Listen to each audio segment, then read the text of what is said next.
You see someone who is planting an IED with the intent to hurt our own, and something goes wrong and the IED goes off, and so does that person.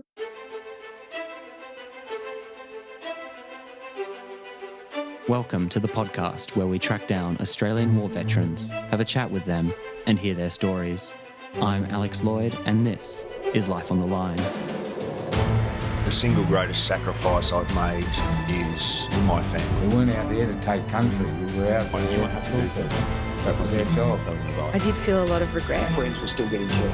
It got to the point where, you're going to funerals quite often. Do I lead under fire? And that was a heavy responsibility, I guess, on my shoulders that I didn't want to screw up. War itself is horrific. It's a horror story. It should never be dressed up as if it's something glorious. Not what you can do for yourself, but what can you do for your country. The volunteer for service was in effect to put your life on the line. Sabrina Smeaton is a veteran of the Australian Army. She served in the Artillery Corps, working as a weapon locating radar operator and a Scan Eagle UAV operator. She deployed to Afghanistan in 2011. Sabrina spoke to me about her passion for military service, why she joined, her experiences in artillery and in Afghanistan, her transition coming home, and life after service.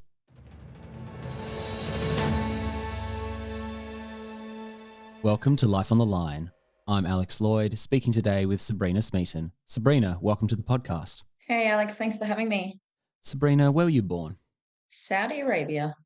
And what age did you move to Australia? 3, maybe 4, I'd a guess. I was too little, so I literally have nothing. I flew over it once as a kid. Looks just like a bunch of sand, and that's it. My dad was on a posting, I guess, as a fireman in the British Air Force. So it wasn't like a deployment style, it wasn't a war-based venture that he was on. So I sort of refer to it more as if you got a short-term posting. So they did 3 months at a time because that was the longest, I believe. Like you could get a visa to go there and you had to go and come back every 3 months. So I was born there, but my mum is English and my dad is Scottish. So I take after my dad a lot more than my mum. So if you ask me, I would say I'm Australian now, but my background is very Scottish.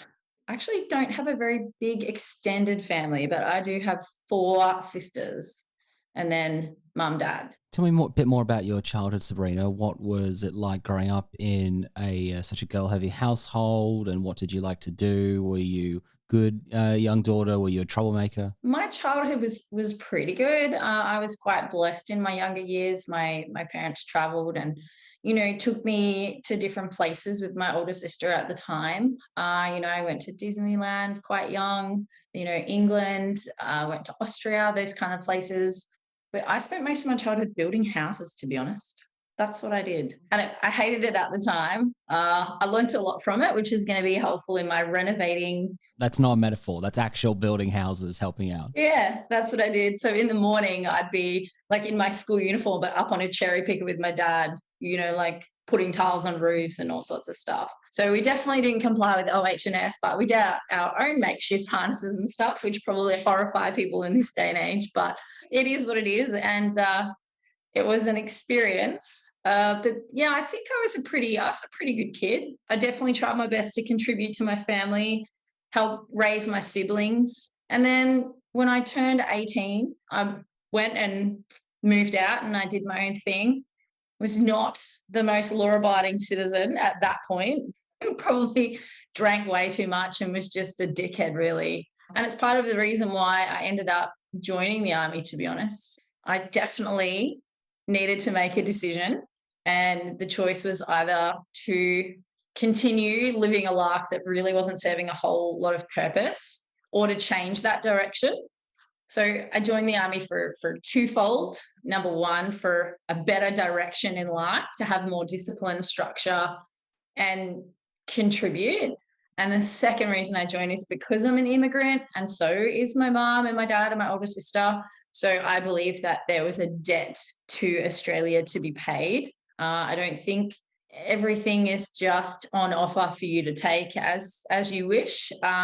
And yeah, for me, we had to repay for the life that we've been given. So that was in 2009. I was probably around 25, but the army definitely suits. It would still suit me now, but it definitely suited me then because I am a tomboy for sure.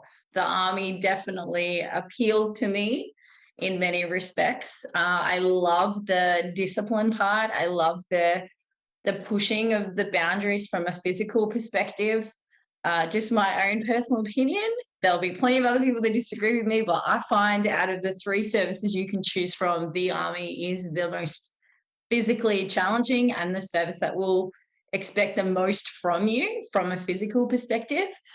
So that definitely had appeal to me. But then you'd find yourself trucked off to Kapuka, and then when you're in this environment, you're wanting to give back, you say, but also it probably suited you in terms of giving some structure, some direction. It did, yeah. I didn't have, for someone that wanted to repay a debt to a country for a very nice reason, I also had a part of my personality that just didn't have a lot of time for, being bossed around and told what to do. And I just had that kind of like dickhead mentality in a way that like I was going to do whatever Sabrina wanted to do. And then obviously Kapuka, there's no room for that. So I was determined to do well. I didn't find out till later that my best friend, Helen, and my family had like a betting pool going on because none of them thought I would make it through Kapuka, not because of ability, but because of attitude. And in hindsight, when I look back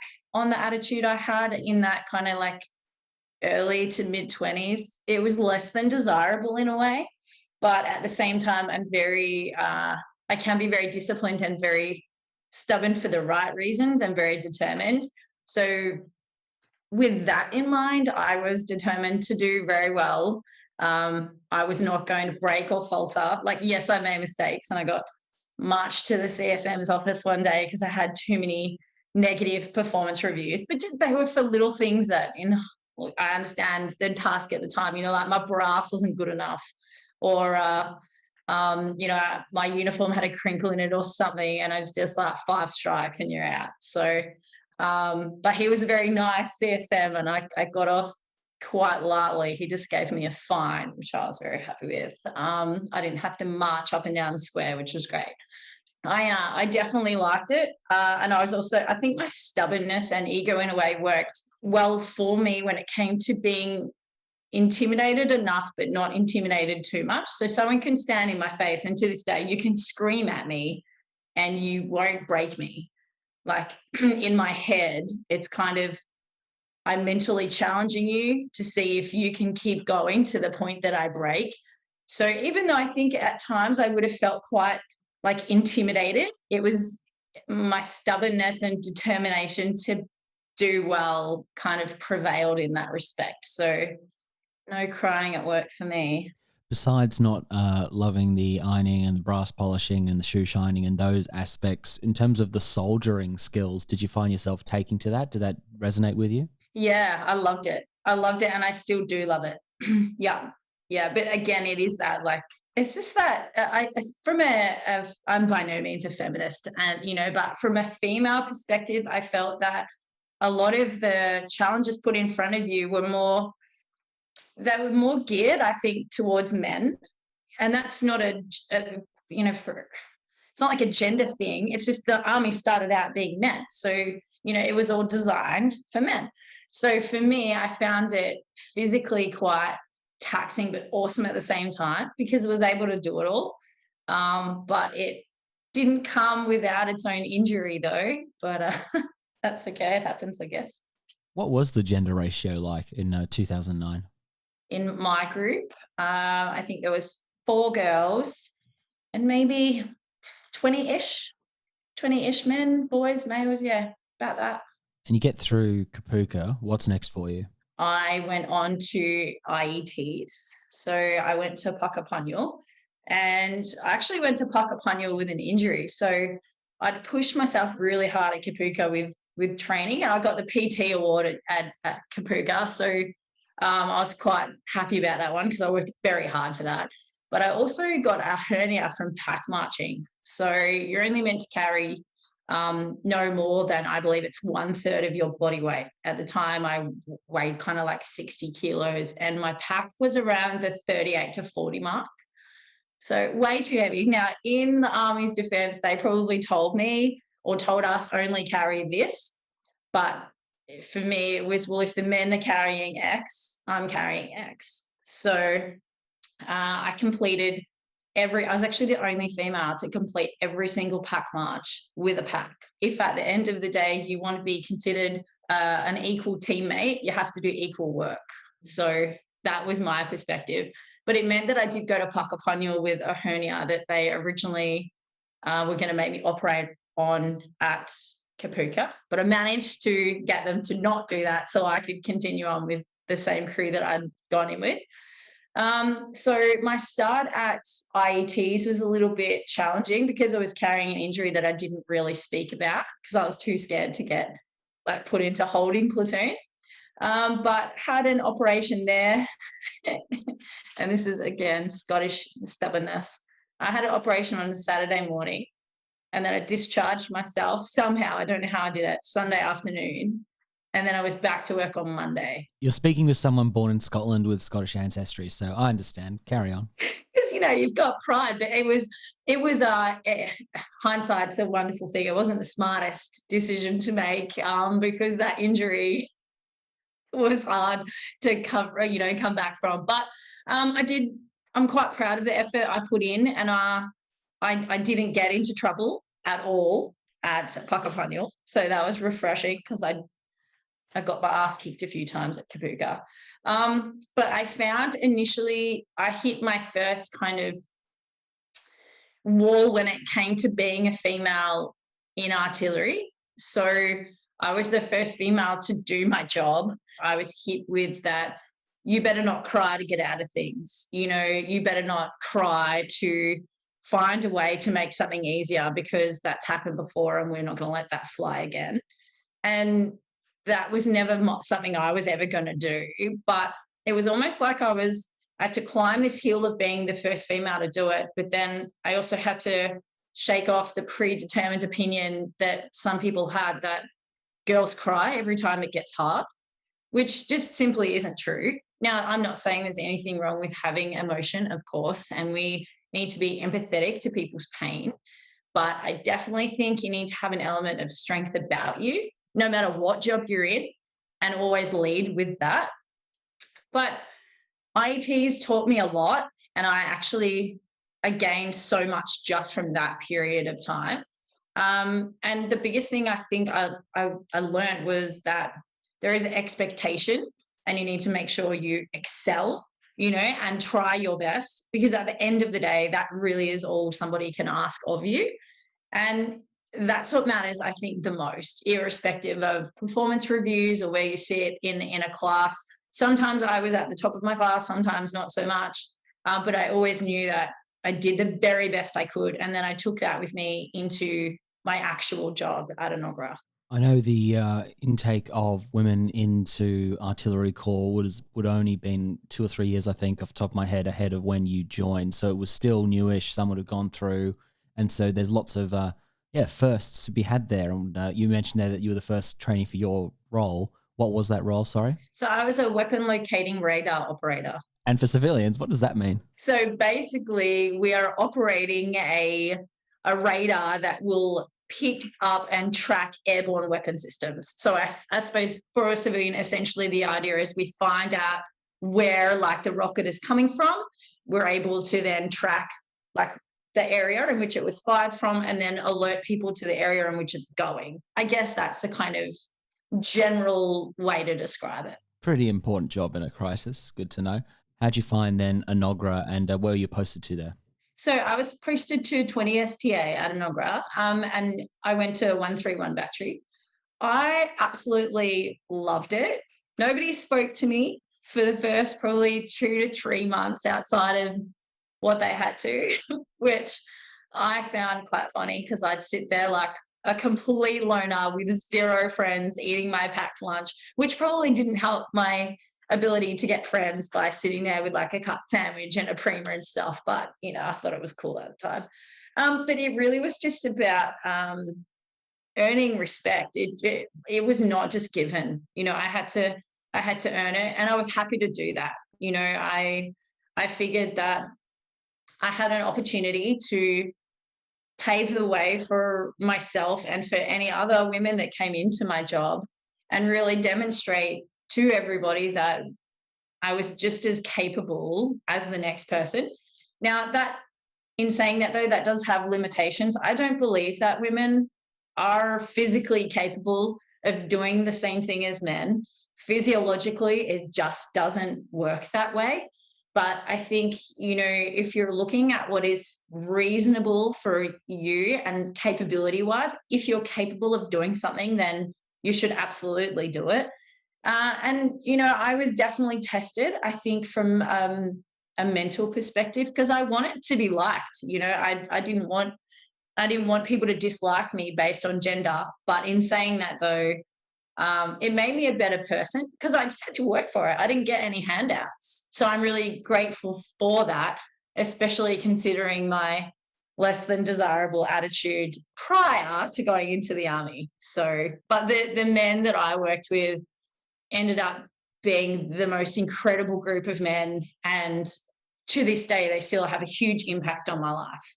Let's jump ahead to 2011 when you're first told that you'll be deploying to Afghanistan. Yeah, so we actually found out quite significantly earlier. Our lead-up training to deployment was about, I think from memory, it was about 13 months of lead-up training, to be honest. So it all started when my name was put forward to qualify or get qualifications for the Scan Eagle, which was an unmanned aerial vehicle, or UAV for short. So I was super lucky because I didn't think I'd get an opportunity to do that, because majority of the candidates for that course were chosen from 132 Battery that did the meteorology. I was super excited. I actually did struggle, though, full transparency, with the course conducted from Boeing. There was just a few concepts that for some reason I just couldn't grasp. But again, I was very blessed that I was given the help that I needed. And once I got over that speed bump, actually became very confident in what I was doing. We did a whole heap of lead-up training and different field phases. And then they did a selection panel for the final trip, which I was, again, very lucky to have made. And then that saw us leave mid-2011. I don't think anybody joins the military and then becomes qualified and puts in the lead-up time, irrespective of whether you're going to deploy or not. Like, you don't do that just for the sake of doing it. And I think that's what can often be missed by either civilians or family members when they ask the question of, like, why do you want to deploy? Why do you want to go away? Why do you want to put yourself in danger? And the best way for me that I used to describe it to people in my life was, like, imagine being, say, someone that goes to university to study law, and you put in the years of time, but you never actually go to court and use it for the purpose in which you intended. For me, I was stoked to go. I didn't actually tell my family because of the circumstance at the time. I didn't think it was the best decision to make. So I told a very big white lie and said to them I was going to America. So my family thought I was going to Arizona for 9.5 months. So that was interesting, trying to keep that up, because every time I ring, I'd have to look at the time in Arizona and the weather in Arizona, which didn't line up with Afghanistan weather patterns at all. But yeah, I loved it.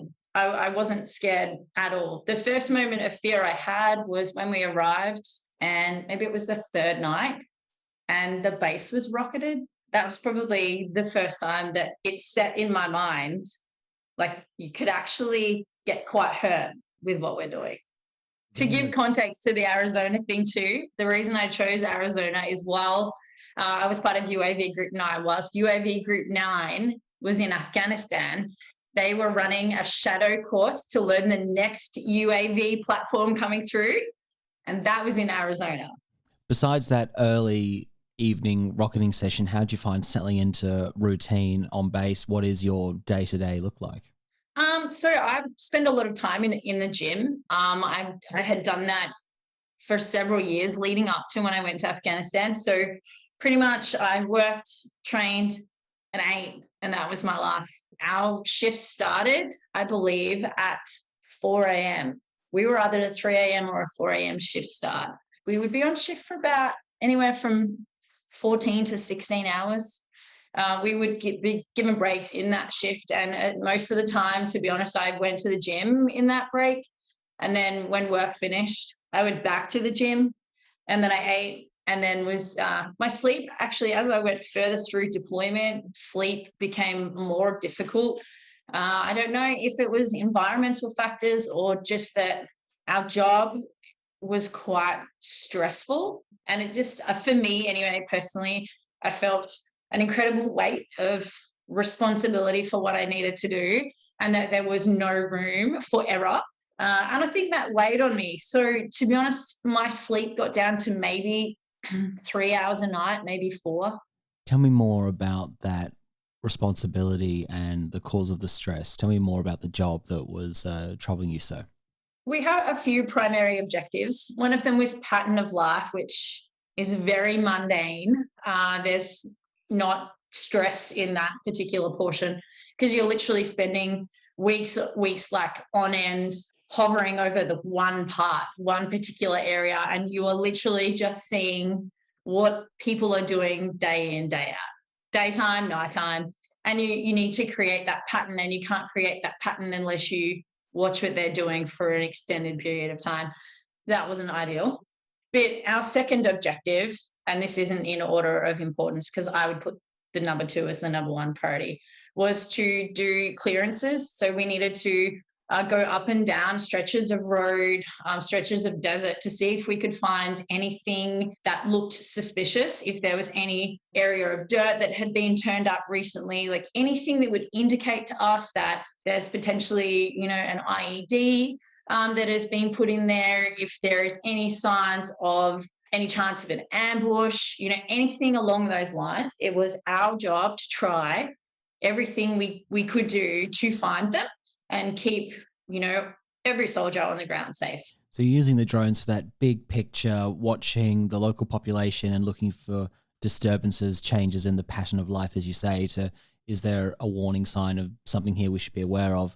And then to that immediate practical use of you're using the Scan Eagle drone to check this stretch of dirt, this stretch of road, and proofing ground for soldiers of ours that might be going through stuff like that. So you're the real sort of modern technology advanced scout, if you like, in some respects. Yeah, correct. Yeah, absolutely. So, as you can imagine, that is incredibly important. Out of everything that we did, that to me was the one I found the greatest sense of responsibility while conducting. We did other missions that were, equally of importance, but I suppose emotionally attached different feelings. We worked with some local nationals there that we would be able to track them and see, they would be given X amount of money, then they would go and purchase weapons, and then we would be tracking them. So see who it is they purchased the weapons from, and then we follow that person, and hopefully we follow them back to a cache where they've got more weapons hidden, and then we can go and take them all back.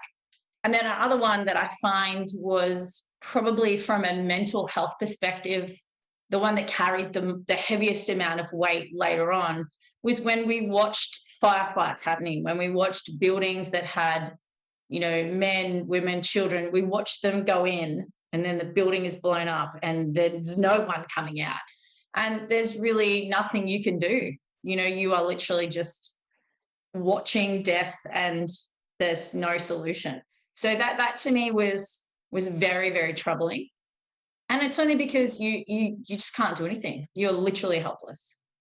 And did you talk about these feelings at the time with your colleagues and so on, or was it just an understood part of the job?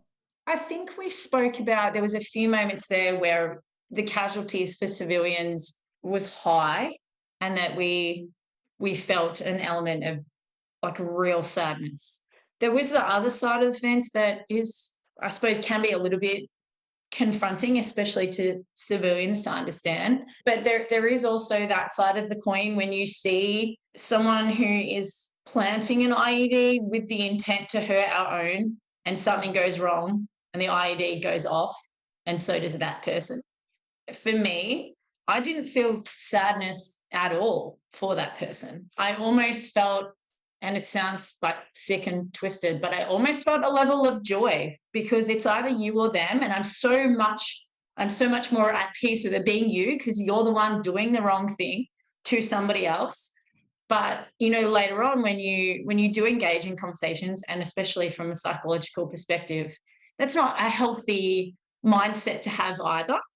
But when you're in a situation and when you're in a place like Afghanistan, you really have to just find your own way, I think, to be able to deal with it. And I don't know if it's changed now, but back then, if you were having any troubles, there's no way you're going to talk about them.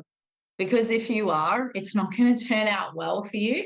And everybody knew that. And no matter how much we wanted to pretend that it was another way, it just wasn't.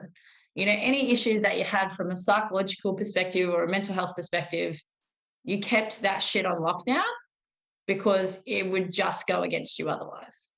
I think, though, that emotion you describe is to a degree understandable, and you're having, especially in the moment, you're having to compartmentalize and almost dehumanize the enemy a bit, because that's how getting through that kind of psyche of war is achievable. But also, you're deployed in a period where we are, as an allied force, having exceptional high number of KIA. I think you might be there at the highest period of casualties for Australian forces. Yeah. And so you're seeing your own number of ramp ceremonies and things like that, and the results of what an IED can do. So having it thrown back at them, so to speak, is an understandable emotion you're feeling, because you're also seeing the very real consequences of that when those IEDs are planted and they're not found. Correct. Yeah, absolutely. And I think that's how I justified it and compartmentalized it. And when that particular incident, because we were watching, like we happened to be over this person, like watching the live feed. So it was something that was discussed, amongst the people on shift. And, we very much felt the same, that war is fought for many different reasons. And, whether we like it or not, both sides believe strongly in their perspective.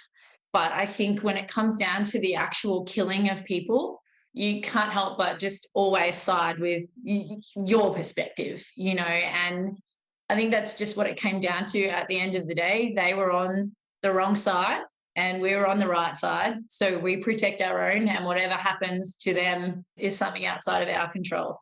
Did you attend many ramp ceremonies in your time over there? Yeah, we did. We had a few, which was very sad. Yeah. It is beautiful, though, what the military do. I don't know if the families of those that are lost are ever really told the effort that goes in, and the respect and love that is given to every soldier who is returned home in a way that nobody wants to have happen. But it's very moving and you'll never forget it. We were talking earlier about the attitude you had in life at the point in time you joined up, and where your general mental headspace was at. And then you've had a couple of years of training, of being a soldier, of having that structure, that purpose, that drive, that success as well, and success being a positive reinforcement. And now you're deployed and you're seeing these things, you're experiencing these things. Do you feel like you grew up quickly? Did it shape you in a marked way? Yeah, very much so. I think, to be honest, I owe the better parts of who I am from a maturity and an adult perspective to the Army. For all of its mundane, repetitive, and sometimes non-logical way of thinking, the Army did tremendous things for me as a person. And yeah, you absolutely, when you are carrying a weapon and you are taught skills that come with an immense level of responsibility, for majority of the people, that will definitely make you a better person. It will make you more mature. It will make you more accountable for your actions, and just give you a sense of respect and responsibility that perhaps you didn't have prior. We've talked about some of the challenges you faced on this deployment, but I imagine there were some highs as well as the lows. What do you think were some high points or some lighter, funnier moments in your time in Afghanistan? For the better part, everything about Afghanistan was tremendous. No, it was not all fun and it was not all laughs, but we just got to experience something that will forever change us as people and who we are and how we look at the world, how we look at, the way that people are treated and kindness and what just small acts can do for humanity, but we also got to, I was mind blown at the time that when we arrived, it was like 55 degrees and we're in the desert.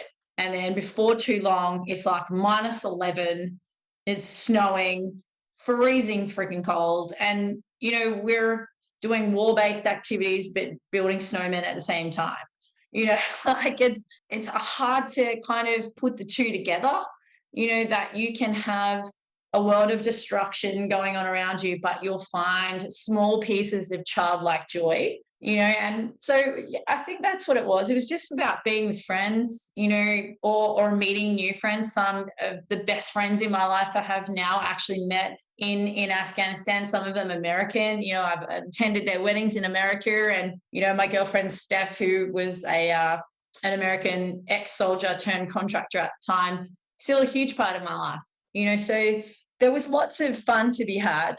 You just had to put the effort in, to be honest. So you mentioned earlier that the other UAV team was training up on Shadow. So that's the next UAV model that's Correct. Coming through. It's 2012. So you probably would have been the last Scan Eagle team. Is that correct? Yeah. So when UAV Group 9 left Afghanistan, we essentially packed up the UAV and brought it home along with Boeing. And how did you find coming home after such a long period away? And you're coming home to a family that still think you've been swanning around in America as well. What was that transition like? I was actually quite scared and quite nervous as to what my family would say, because I wasn't sure if they would understand that I did it with the best of intentions. And the reason I did that is that I didn't think my family was mentally and emotionally at a time in their life where they could have handled that burden and that pressure, and also the stress I think that comes along with it. And my siblings were quite young at the time and they just didn't need that.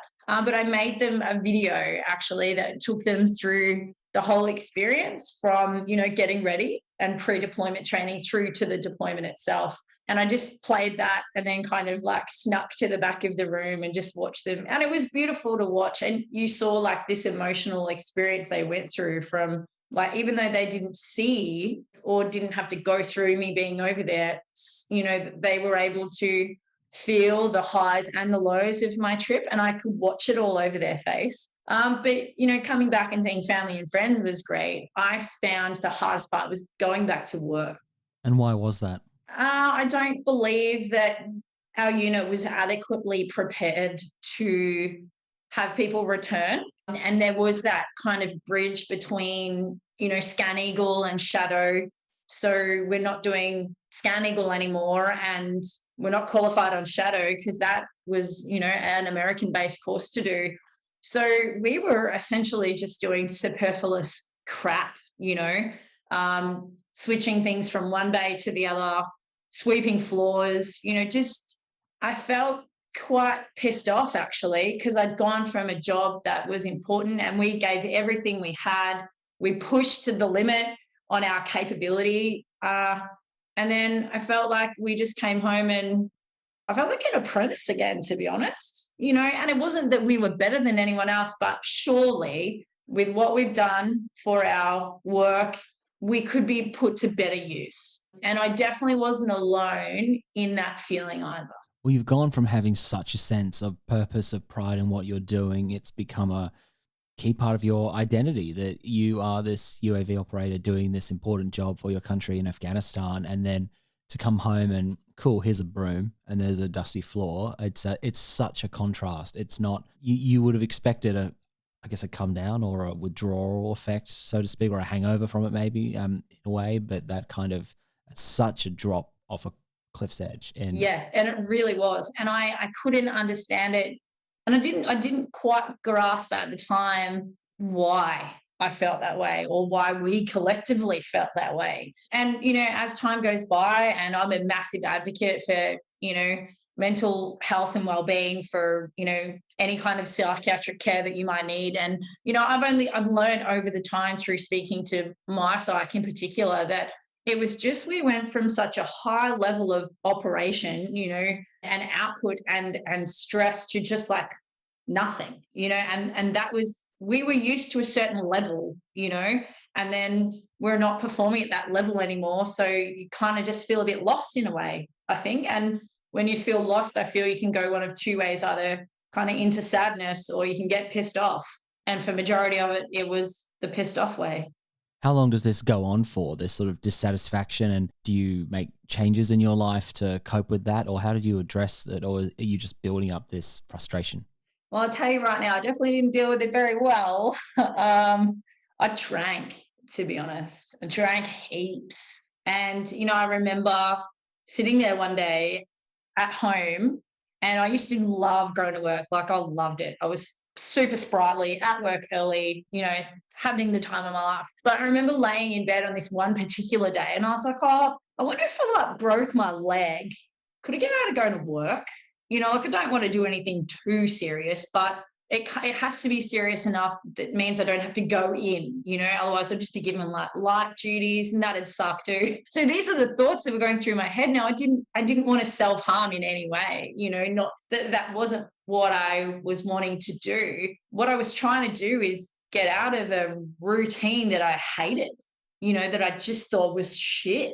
And it just went on, and it stayed that way for a while. And then I remember going to ask for a conversation with a sergeant of mine, really good dude, Sergeant Kevin Jones. He was a really good dude. I sat down and I just said, oh, Sarge, do you mind if I shut the door? And he knew. He just stared at me and he's like, oh, yeah, of course. And we'd just been on deployment. You know, he knew me well. And I shut the door and I sat down and I just burst into tears. And keep in mind, this is a girl that believes very strongly that you don't cry at work unless you've got an injury of some kind. And it was, I had just gotten to that point that I was so angry and so pissed off, and I didn't know what to do. And it was so out of character for me. You know, I'm normally the bubbly, joking chick that puts on a wicked Christmas and has the time of her life.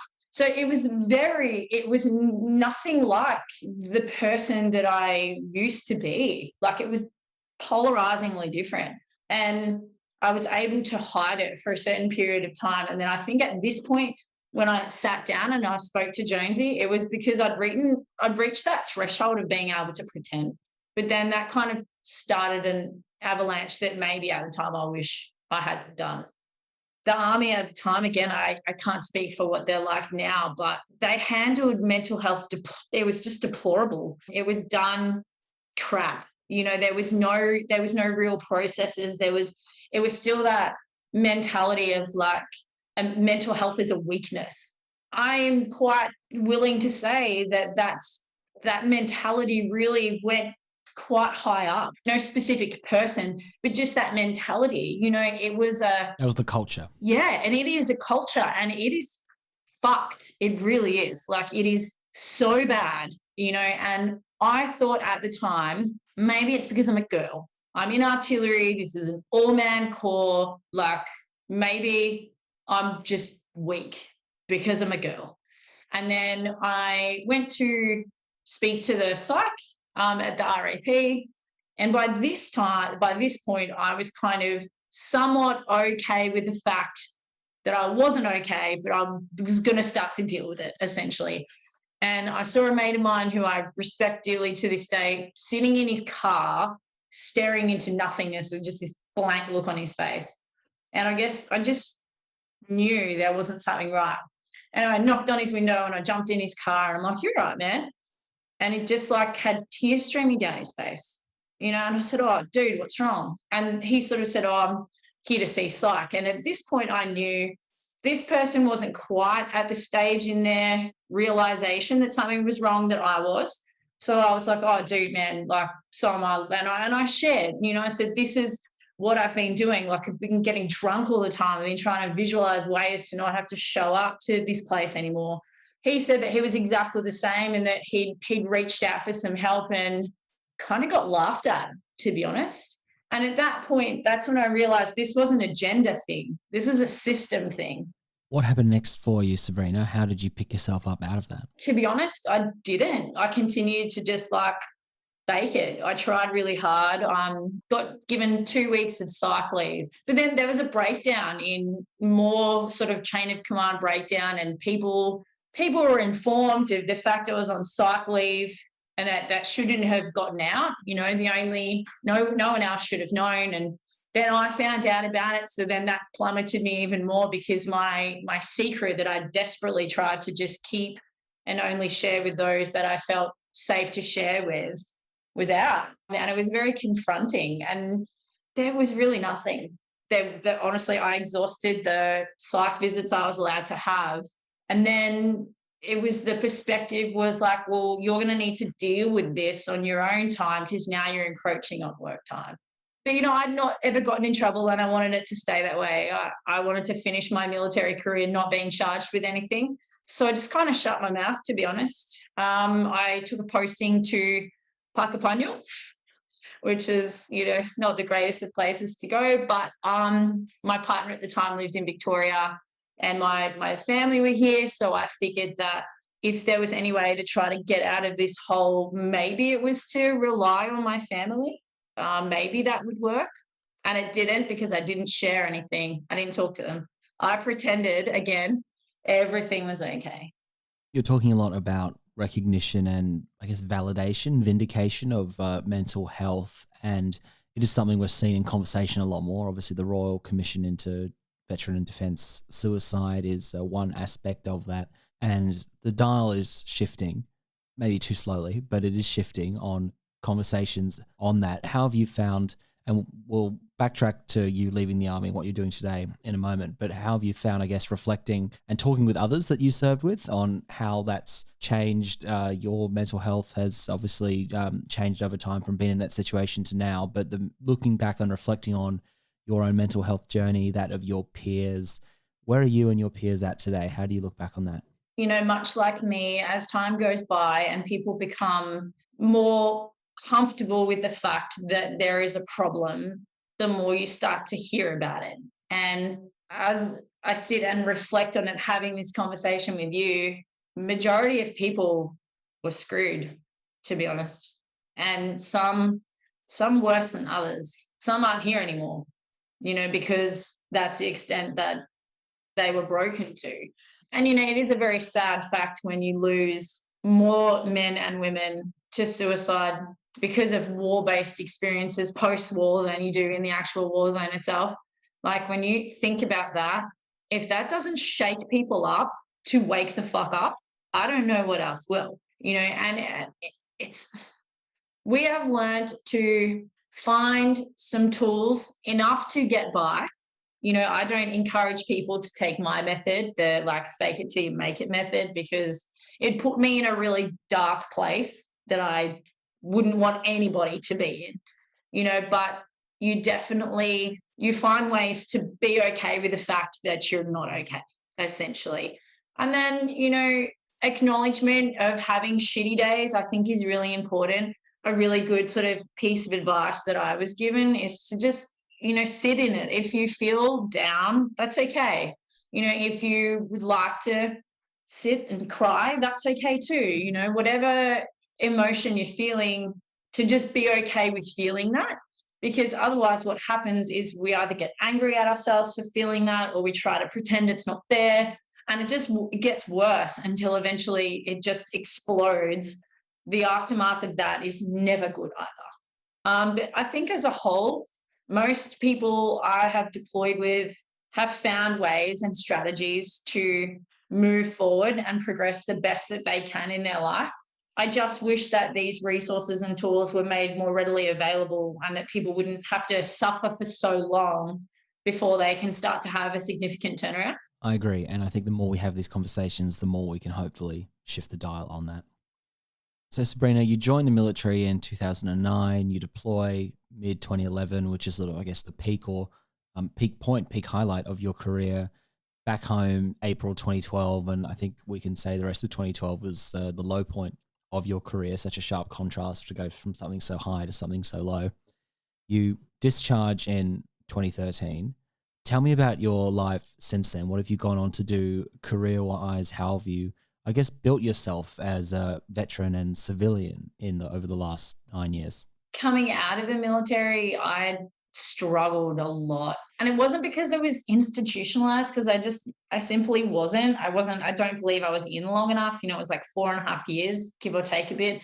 I don't think that is long enough to be quote unquote institutionalized, but I missed the structure and the system and the discipline and the challenges that the Army presented, whether it be a physical or a mental challenge from, and I don't mean a mental health, I mean actually mentally challenging you. It was really tough. I think, to be really honest, only in the last sort of few years have I kind of found my feet. I think career-wise, no matter what I did, I was forever feeling like it was never going to be enough, like I was never going to be enough. And that got in the way of me and my work for ages. And, I was diagnosed with anxiety and PTSD and secondary depression. And although I don't believe in putting labels to things, I definitely believe in trying to have a better understanding of the variables that you're working with. And, I couldn't understand why when I would do I worked for Anytime Fitness, for example, and I was the best club manager Anytime Fitness had ever had.